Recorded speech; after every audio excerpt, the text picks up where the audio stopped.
இன்றே டவுன்லோட் செய்து உங்கள் ஃபேவரட் ஷோக்களை என்ஜாய் பண்ணுங்க. உன் தாத்தாவும் உன் மாமா இந்த வீட்டை விட்டு போயிட்டாங்கிற வருத்தத்தில் இந்த காப்பை கழட்டி இந்த பொட்டிக்குள்ள போட்டுட்டாரு. அப்பத்திலிருந்து இப்ப வரைக்கும் இந்த காப்பு இந்த பொட்டிக்குள்ள தாயா இருக்கு.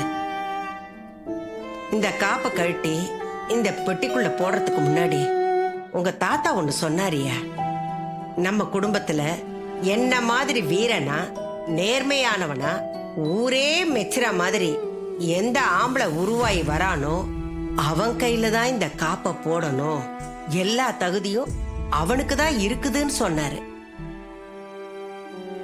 அவர் சொன்ன மாதிரி வீரனா நேர்மையானவனா இந்த ஊரே மெச்சுற மாதிரி நம்ம குடும்பத்துல நீதாயா உருவாகி வந்திருக்கிற.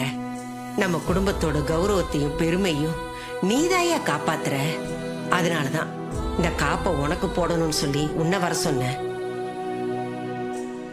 இந்த காப்பை போட்டுக்கிற எல்லா உரிமையும் உனக்கு இருக்கியா, அதுக்குதான் உன்னை வர சொன்ன.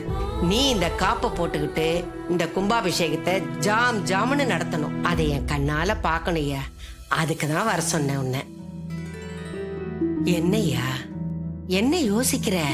இல்ல பாட்டி, நான் இந்த காப்பை போட்டுக்கிட்டு கும்பாபிஷேகத்துக்கு போனா நான் தான் உங்களோட பேர் என்ன கும்பாபிஷேகத்துக்கு முன்னாடி அத்தைக்கு தெரிஞ்சிரும்ல. என்னையா என்னென்னமோ சொல்ற? நீ இத போட்டுக்கணும்னு தாயா நான் ஆசாசியா உன்னை வர சொன்னேன். இல்ல பாட்டி, இப்ப நான் அந்த காப்பை போட்டுக்கிறத விட கும்பாபிஷேகம் நல்லபடியா நடக்கணும். அது என்ன பாட்டி நமக்கு முக்கியம். போன தடவை கும்பாபிஷேகம் நின்று போன மாதிரி இந்த தடவை எந்த காரணத்துக்காக வந்து நிற்க கூடாது.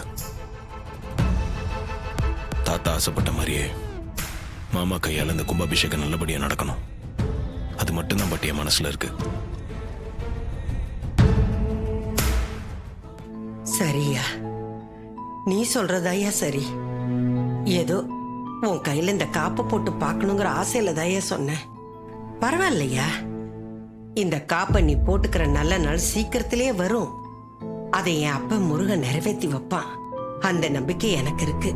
கண்டிப்பா நடக்கும் பாட்டி, நீங்க கவலைப்படாதீங்க.